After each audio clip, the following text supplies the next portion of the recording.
Assalamualaikum anak-anak. Nah, sekarang kita akan lanjutkan materi listrik dinamis, yaitu tentang susunan hambatan. Susunan hambatan itu ada susunan seri, ada susunan paralel. Nah, sekarang kita bahas yang pertama dulu adalah susunan seri. Kalau susunan seri, maka hambatannya disusun seperti ini. Ini ada 3 buah hambatan, yaitu R1, R2, dan R3. Ya, nah dihubungkan dengan tegangan.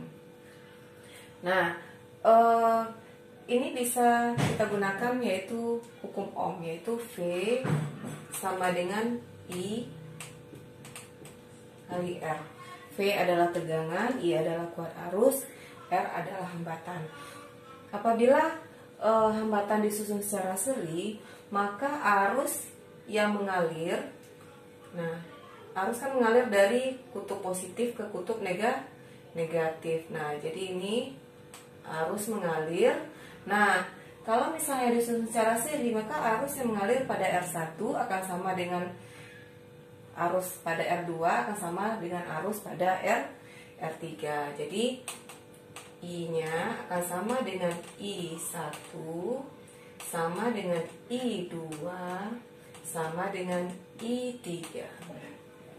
Nah, kemudian kalau untuk tegangan, maka untuk susunan seri ini V-nya sama dengan V1 tambah V2 tambah V3. Ya, nah itu kalau susunan seri.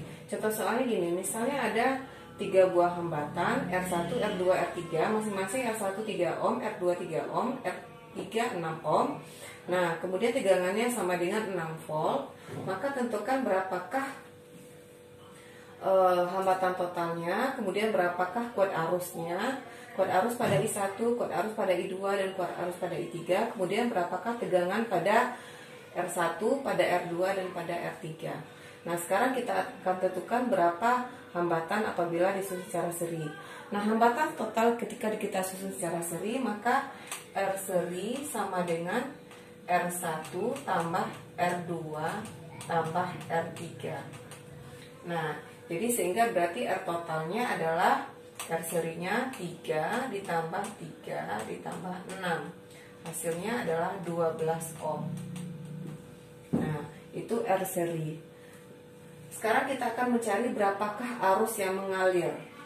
Ya. Nah, arus yang mengalir kita bisa menggunakan rumus V sama dengan IR. Ya, V-nya 6, I yang akan dicari R-nya adalah 12. Dapat I-nya adalah 0,5 ampere. Nah, jadi arus yang mengalir dari kutub positif ke kutub negatif ya adalah 0,5 ampere. Tadi sudah dibahas bahwa kalau susunan secara seri, maka arus pada hambatan 1 akan sama pada hambatan 2 akan sama pada hambatan 3. Berarti I-nya akan sama dengan I1 akan sama dengan I2 akan sama dengan I3 sama dengan 0,5 ampere. Nah, kalau tegangan bagaimana? Tegangan di sini ada 6 volt. Maka nanti tegangannya itu akan terbagi pada R1, R2, dan R3. Nah, untuk V1 berarti sama dengan I1 dikali R1 sama dengan 0,5 dikali 3, 1,5 volt. Nah, kemudian V2 sama dengan I2 dikali R2 sama dengan 0,5 kali 3. Hasilnya 1,5 volt. Nah, untuk V3 berarti sama dengan I3 dikali R3 sama dengan 0,5 kali 6, hasilnya 3 volt. Nah, itu contoh soal apabila hambatannya disusun secara seri.